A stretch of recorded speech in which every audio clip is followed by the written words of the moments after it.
morning after I killed myself, I woke up.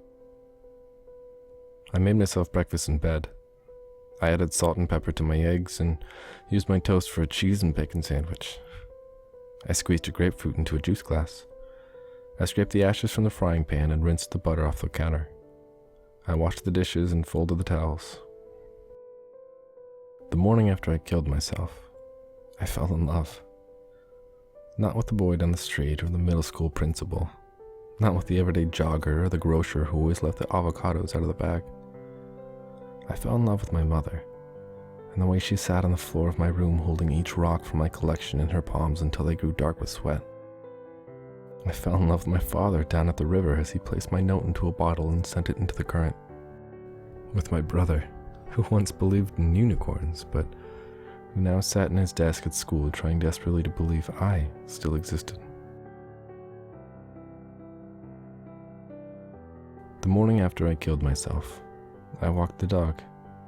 I watched the way her tail twitched when a bird flew by, or how her pace quickened at the sight of a cat.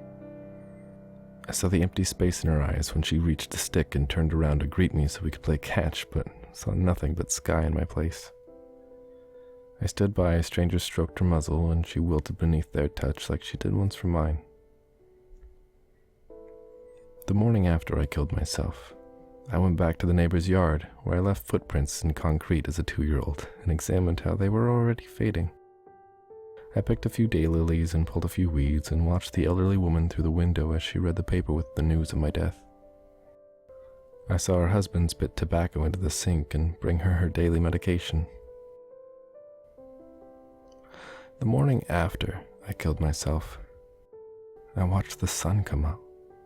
Each orange tree opened like a hand, and the kid down the street pointed out a single red cloud to his mother.